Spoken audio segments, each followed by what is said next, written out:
The AFL media broadcast rights were such a big deal, such a bold initiative.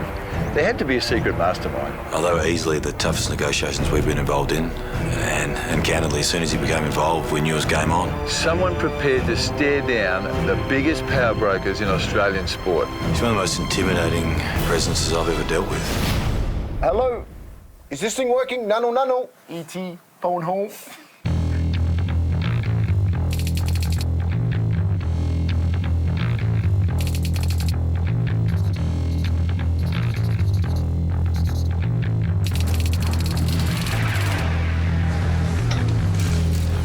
Here.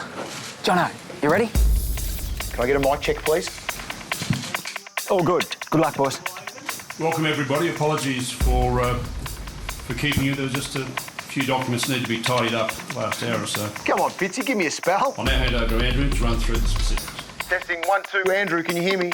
OK, AD, don't be nervous. Just relax and repeat after me. Under this agreement, Fox Sports will deliver every game of every round of every round live in every state. Every game, every week. every game, every week. Well done, Andrew. Nailed it, mate. Love your work. Sensational.